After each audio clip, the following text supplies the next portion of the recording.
નમસ્કાર, આપની સાથે હું છું પાયલ। સવારના વહેલા 6 વાગ્યા છે, ગાંધીનગરમાં છું। અભ્યુદય કાર્યક્રમ જે ઠાકોર સમાજ દ્વારા આયોજિત કરવામાં આવ્યો હતો એ કાર્યક્રમ પૂર્ણ થઈ ગયો છે। મારી પાછળ જે ખુરશીઓ છે થોડા મિનિટો પહેલાં ખૂબ ભરેલી હતી અને કાર્યક્રમમાં બહુ જ બધી સંખ્યામાં લોકો આવ્યા હતા। ગુજરાતભરમાંથી ઠાકોર સમાજના લોકો આવ્યા હતા। ઠાકોર સમાજ જે સેના છે એ સેના દ્વારા યુવાનોમાં વ્યસન મુક્તિથી લઈને શિક્ષણની કેટલી જરૂર છે એ બધા જ મુદ્દાઓ ઉપર વાત કરવા માટે અને સંકુલના ખાતમુહૂર્ત માટે આ કાર્યક્રમ હતો। અત્યારે સામે સ્ક્રીન પર દેખાઈ પણ રહ્યું છે કે એના ભૂમિપૂજનનો કાર્યક્રમ ચાલી રહ્યો છે। જે શૈક્ષણિક સંકુલ બનશે એના પછી યુવાનોને વધારે તક મળશે। ઠાકોર સમાજના યુવાનો ક્યાં સુધી જઈ શકે એ બધા જ વિષય પર વાત કરવામાં આવી। સમાજનો મંચ હતો એટલે દરેક પક્ષના નેતાઓ પણ ત્યાં આવ્યા હતા। એ ભારતીય જનતા પાર્ટી, કોંગ્રેસ કે પછી કોઈ પણ પક્ષ સાથે જોડાયેલા નેતા એ મંચ પર દેખાયા। વાત મૂળ સમાજની કરવાની હતી। થોડા સમય પહેલાં જ ઠાકોર સમાજે પોતાનું બંધારણ પણ જાહેર કર્યું, એની પણ ખૂબ બધી ચર્ચાઓ થઈ। એમાં પણ વ્યસન મુક્તિથી લઈને રિવાજોની વાત કરવામાં આવી હતી કે જેટલા પણ કુરિવાજો છે એ દૂર કરી અને લગ્નમાં જેટલા ખર્ચા થાય છે એ ઓછા કરવાના છે। સાથે જ ભાગીને લગ્ન કરવાથી લઈને બીજા અલગ અલગ મુદ્દાઓ પર વાત થઈ હતી। આવા કાર્યક્રમો થાય ત્યારે એ ઐતિહાસિક હોય છે, એટલે એક સાથે જ્યારે આટલી મોટી ભીડ ભેગી થતી હોય એ ચર્ચાનું કેન્દ્ર બને છે। ગાંધીનગરનું આખું મેદાન ભરાઈ ગયું હતું, પણ પ્રશ્ન એ થાય કે એ મંચ પરથી વાત શેની કરવામાં આવી? વાત કરવામાં આવી યુવાનોને આગળ વધારવાના છે, વ્યસન મુક્ત કરવાનું છે, સાથે જ દીકરીઓને ભણાવવાની છે। એટલે ના માત્ર ઠાકોર સમાજની અહીંયા વાત કરી રહી છું। ગઈકાલે રબારી સમાજનું પણ સંમેલન હતું, ત્યાં પણ બંધારણની જાહેરાત થઈ અને ત્યાં પણ આ જ બધી વાત કરવામાં આવી। સમાજ કેવી રીતના આગળ આવી શકે એના માટે સમાજના લોકો મહેનત કરતા જ હોય છે, પણ આ દર્પણ છે।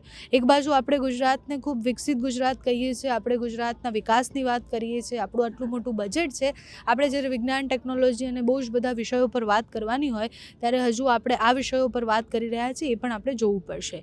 સમાજ પોતપોતાની રીતના બધું જ કામ કરી રહી છે, પણ એની પાછળ જેટલા પણ લોકો છે, એટલે સામે બેઠેલા જેટલા પણ લોકો હતા નેતા, એમાં સમાજનીતિ અને રાજનીતિમાં એક પાતળી ભેદરેખા હોય એ ના પાર થાય અને તમે સમાજ માટે જ વિચારો એ ખૂબ ઓછી વાર બનતું હોય। એટલે 2027ની ચૂંટણી નજીક આવે છે અને આ જે સંખ્યામાં લોકો ભેગા થયા હતા ઠાકોર સમાજના, એવું જ માનવામાં આવે છે કે આ એક શક્તિ પ્રદર્શન હતું। ગાંધીનગરમાં જે કરવામાં આવ્યું એ શક્તિ પ્રદર્શન, અને અલ્પેશ ઠાકોરથી લઈને બીજા બહુ જ બધા નેતા એવા છે જે ભાવિ હોઈ શકે છે આગળના ભવિષ્યના ઠાકોર સમાજ માટે।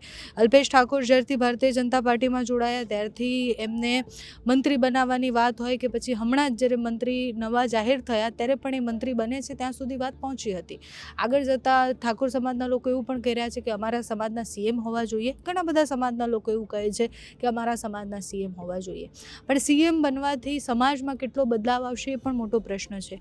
નેતાઓ સામેના પક્ષે બેસીને જે ભાષણ આપતા હોય છે, જે વાત કરતા હોય છે, સમાજમાં આ બાજુ બેઠેલા, આ ખુરશી પર બેઠેલા લોકો પર કેટલી અસર થાય છે?